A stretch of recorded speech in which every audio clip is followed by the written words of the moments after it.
Hi, welcome back to the channel. In today's episode, I want to talk to you about what's happening in the Russian economy and specifically to talk about the frozen Russian assets. If you've been following the channel, you know I recently posted a video talking about the fact that the European Union is currently looking at using those frozen assets to do a back-to-back funding on what they're calling a reparation loan. So they want to give a loan to Ukraine of roughly around about $90 billion to start with.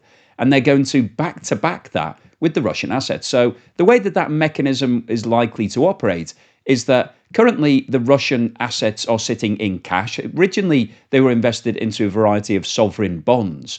But over the course of the war, those bonds have matured. Well, a majority of them have matured. So it's around about $180 billion worth of cash just sitting in Euroclear, which is a Belgian company that holds all of these assets on behalf of sovereign investors all across the world. So it was sitting with all of that Russian cash at the start of the war, and it's now holding onto it. So basically, that cash will be used to invest into a new Eurozone bond, which would be zero coupon. So Russia, therefore, wouldn't be entitled to any interest. And those bonds would be very long dated, either 50 or 100-year bonds. So they would never mature. And therefore, Russia, even if they concluded the war in Ukraine and said, we'd like our money back, they could only get it back if the European Union decided to repay the bonds early. And they would only do that if Russia agreed to pay reparation damages to Ukraine, which are estimated to be anything up to $1 trillion. So we've got this sort of closed arrangement whereby the EU gives some money to Ukraine to continue with its fight. And in the background, the EU is holding on to the Russian cash, which is invested into EU bonds. So this is the idea. And Russia wouldn't be able to get its money back because those bonds would never mature. So that's basically the arrangement, and it doesn't cost anything because the EU is not paying a coupon on it. So that's sort of what the EU is looking to do. Now, in response to that, Russia has now launched legal action. So it's now suing for 18 trillion rubles, which is roughly the amount that's sitting in this Euroclear account. It's around about 230 billion euros, around about $250 billion. So Russia is saying that the European Union doesn't have any right to hold onto that cash, that it's Russia's and it wants it back. Now, there's a lot of interesting details here because in theory, you'd think, well, does it really matter that Russia is going to court? Well, it does because Russia is suing Euroclear, so the company that's actually holding onto that cash. So it's not suing the European Union or Belgium as a country. It's actually suing a particular company. And you might think, well, it's not going to win that case, is it? Surely nobody's going to sign off on that. Well, I think they will because the case that Russia has been filed in a Moscow court. So it's going to court in Russia to sue Euroclear for not giving it its money back. Now, you have to think that a Russian judge is very likely to say, yes, I agree that in the legal case here, that Russia is entitled to that money. And I think the European Union hasn't actually challenged that. It's not saying that Russia doesn't have a right to the money. It's not taking the money away from Russia. What it is saying is because of the sanctions, they're not allowed to make the payments back to Russia. So if Russia said, please give us the money back, the payment wouldn't actually move because it's a sanctioned entity. So because of the sanctions, the money can't be paid back. But Russia's ignoring the sanctions and saying that this institution is not giving it its money back and therefore this is against the law. So I think it's quite likely. This has been filed just a few days ago. This court case was filed. Now, we don't know the details of when it's going to go to court, but it's likely that this will be a relatively rapid case that will be run through the courts. So I would imagine by the end of 2025, we'll have a ruling on this. It's likely that Russia will say, yes, we agree in favor of Russia. So therefore, the Euroclear now owes Russia 18 trillion rubles. Now, you might think, well, that doesn't really matter, does it? Who cares what Russia are saying?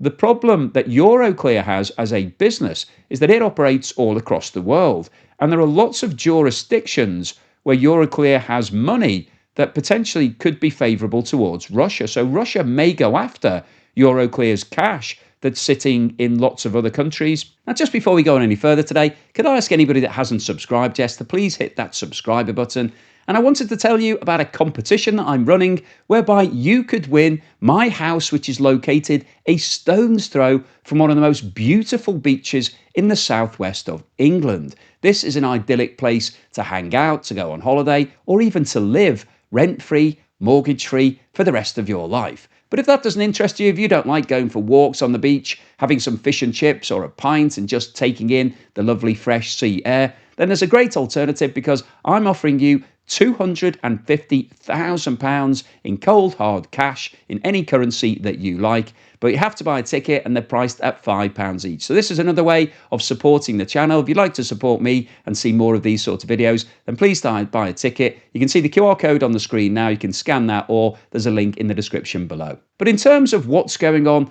with the European Union discussions and whether or not they're going to be able to issue these reparation bonds, interestingly, the Prime Minister of Belgium is actually against that proposal. He doesn't want the reparation bond to be issued and linked directly to the cash in Euroclear. He's suggesting that Europe should just issue bonds and basically give the money to Ukraine as support, so not link it to the Russian cash.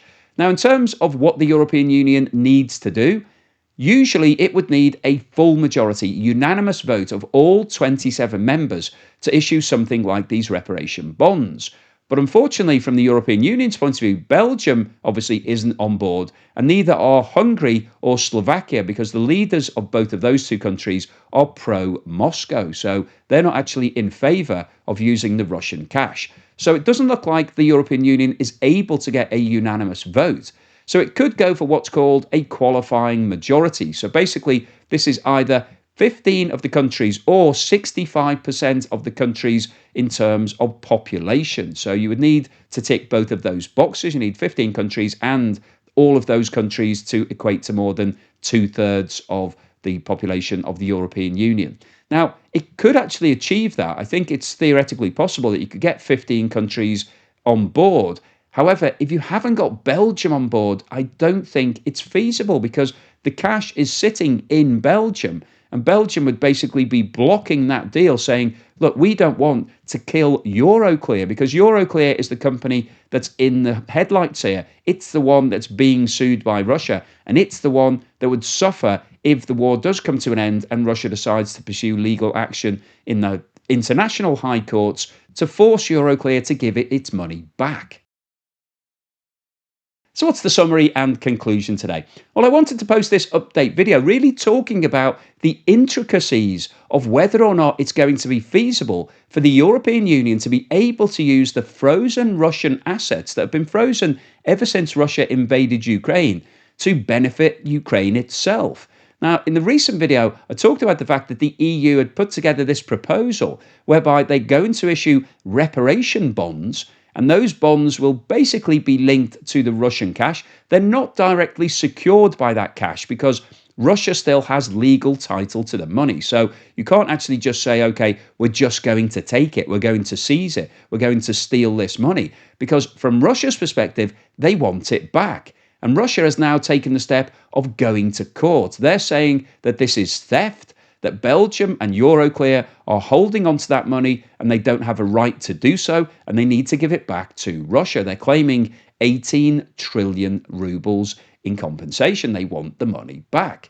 So the European Union is now on a relatively sticky wicket in terms of just ploughing ahead with this proposal because they're doing so in the face of this legal action. Now, the legal action has been posted in a Russian court, and therefore it's very likely that the judge will vote in favour of Russia. He's likely to give a verdict saying, yes, I uphold this case, and Euroclear now has to pay the money back.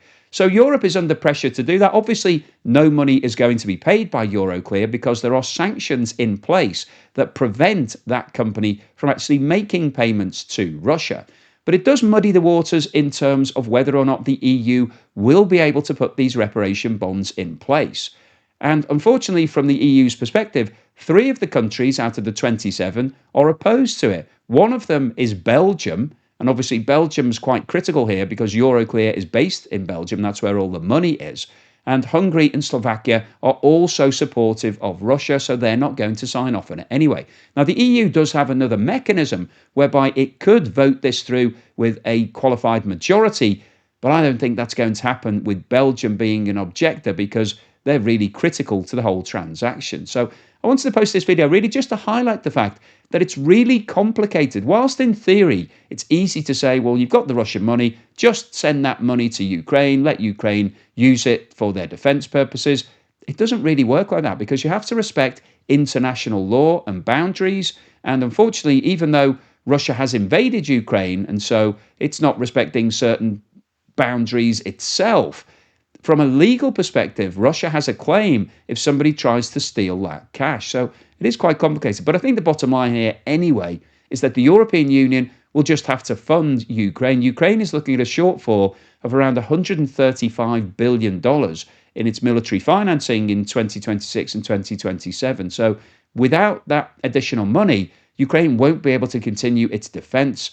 So the EU realistically doesn't really have many other options other than to give the money to Ukraine. It can do what it likes in the background in terms of back-to-backing and convincing itself that the Russian assets will support those loans. But realistically, Russia is unlikely to ever give up a claim on that cash. So I don't think that will happen. But I think bottom line here is that the EU will give the money to Ukraine anyway. They're trying to come up with some sort of clever way of doing it. I don't think realistically it's going to work.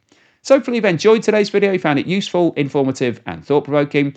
If you've liked what I said, then please give me a thumbs up. Please subscribe if you haven't done so already. Don't forget, you can win my beach house and live the life of luxury by the beach, mortgage-free for the rest of your life, or you can take £250,000 in cash. But you have to buy a ticket, so have a look at this QR code on the screen now or the link below. Thank you also to everyone that's supported me in other ways. If you bought me a coffee or sent me a YouTube super thanks or signed up as a Patreon, YouTube member or buy me a coffee member, really appreciate that support. Thank you so much. And here's something to put a smile on your face.